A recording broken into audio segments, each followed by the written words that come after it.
Being multidimensional is a good thing. So when you start thinking about streams of income, think of multiple streams of income. I wanted to preach. I'm called to preach. You know me from preaching. You know me from ministering the gospel. And I love what I do. But I had dreams for my children that were bigger than what I do. I did not want my children to have to fake being me in order to be successful. I wanted to create an entrepreneurial environment for them, and so I started investing in real estate, and I started building communities, and I'm getting ready to build more communities in America, and I'm looking for other places in the world where we can build these communities, these smart communities that are conducive to the future. You do not build your business on where you are or where you've been. You build your business on where you're going. So then, if you are building for the future, then you have to reimagine your strategy. I'm going to give you a couple of big words, big words, like strategy. This is how you're going to do it. You're going to do it through a strategy. I got here through a strategy. What is a strategy? A synchronized step-by-step plan from point A to point B. Your strategy is important. You've got to fix your strategy. If you've been doing what you've been doing for 5 years and it's not working, it doesn't mean you need to give up your idea. You might need to give up your strategy. Your strategy of accomplishment has to change with the times. You may not have hit your customer yet, but that doesn't mean your customer's not out there. You've got to find somebody, and let me tell you who wants what you got. The person who wants what you have is a person who sees what you have as an answer to their problem. People will go get answers. They are not looking for problems. What do you solve with what you bring? And you don't have to have a degree to do this. It could be as simple as my father's mopping a bucket. My father ended up with 52 employees in the 60s because he built a business that solved a problem. Not all of us will be doctors. Not all of us will be chemists. Not all of us will be lawyers. Not all of us will be astronauts. But the astronaut still needs a plumber. The doctor still needs an electrician. Whatever your business is, it must be an answer to somebody's problem. It must solve that problem and fix that problem. And when you do whatever you do and you find yourself maxing out at what you do is not who you are. What you do is not who you are. What you do is not who you are. People say T.D. Jakes is a preacher. First of all, he wasn't always. Second of all, T.D. Jakes is a man. He is a man called to preach. See, when people give you titles, they imprison you. If I bought into that, I wouldn't have done almost $500 million worth of films at the box office, because I would have said, I'm a preacher, I can't do that. Don't let anybody lock you up with a title in a prison that is beneath your level of gifting. You are whatever is in you. You are whatever is inside of you. You are whatever you think about at night. You are whatever you dream. You are whatever is in your head. I want to break somebody out of jail right now. You are more than what people call you. Am I in the right place? You are more than the job title that you have. You are more than the company you work for. You are more than anything you have experienced up to this point. You are everything that gives you energy when you think about it. Find out what are the things that make you leap out of the bed in the morning. What are the things that give you energy when you think about them? Your purpose is in your passion. Your purpose is in your passion. Don't sit there and say, I don't know why I'm here. You do know why you're here. Find the thing that gives you energy when you do it. That ideas start teeming over in your head when you get in it. Find the thing that when you get into it, you're curious about it. You're attracted to it. You're drawn to it. Because whatever the anointing you respect is the anointing you receive. Oh, can I talk to you, somebody? The anointing you respect is the anointing you receive. So the person that you idolize, you probably idolize them because they're doing something that is in you. Other people ignore them. And you would walk a mile to hear them or see them or hear them sing or watch them build or hear them orate or whatever it is that they do. It's because it's in you. When I was 8 years old, I was sitting in the back of the car with my mother, and my mother was a speaker, and she went out and did public speaking. And I was sitting in the back of the car. At 8 years old, I said, right now I'm going to hear you speak. And they called me Miss Jake's son. But the time will come, you'll come to hear me speak, and they'll call you Tom Jake's mother. Instincts are inside of you, and they are never one-dimensional. You are more than your job. So if your job goes down, it doesn't mean you have to go down.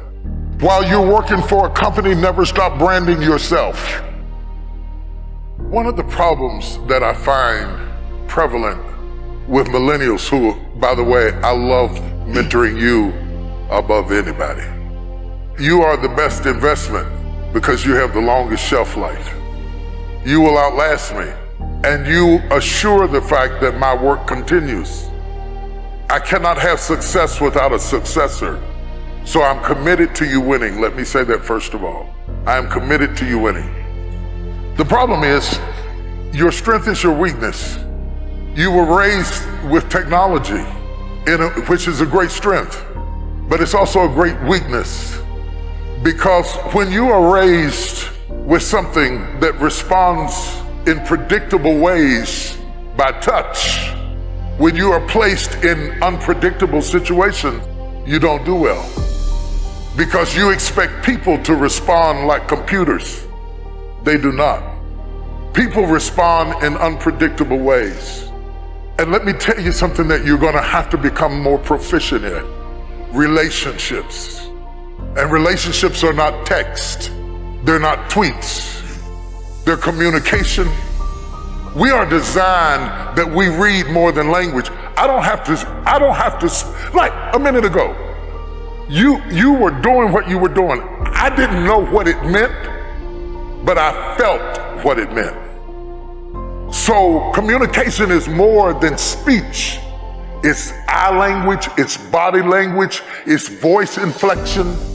All of those are tools. Because when you get ready to do business, people don't just do business with ideas, people do business with people.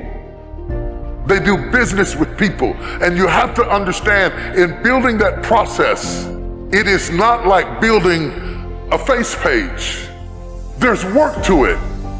And one of the mistakes we made, and when I say we, I mean my generation, I mean anybody that you admire. It may not be me, it may be Diddy, it may be Diddy, it may be Oprah, it may be Tyler Perry, it may be somebody you saw, maybe Beyonce. You see us after we arrive. You didn't see us when we struggled. So when you decide, I'm gonna be like him, you're coming in at the end of the movie. You missed the days I couldn't feed my kids. You missed the day that I went out in the field and gathered apples to feed my kids or used paper towels for diapers because I couldn't buy diapers. You came in later when you saw me on TV, and you want to leap over all of those no's to get to a yes. But it is the 400 no's that lady was talking about before the yes that makes you who you are. And when you get a no, you give up and say, this must not be it. That's not true. That woman got 399 no's before she got one yes. You have to have the resolve inside of yourself to resist the temptation to believe the detractors and to continue to believe the voice within. And why is that important? It is the strength you gain from your failures that make you strong enough to stand up to your success. If I wanted to really destroy you right now, real fast, real quick, I would give you my life right now, and all that goes with it, and all the 300 and so employees of my little company, I would give it all to you right now in a flash, and say, there, it's yours, take it. You know why that would be criminal? I didn't give you the struggle and the strife and the experience and the pain that created it. You wouldn't be able to handle it. You wouldn't be able to stand it. It would be murderous to win too soon. Let me go biblical on you. The reason the prodigal son ended up in the hog pen is not that he didn't get what was his, it was that he got what was his too soon. And there is something to be respected about process. The process, the little steps that make a mile.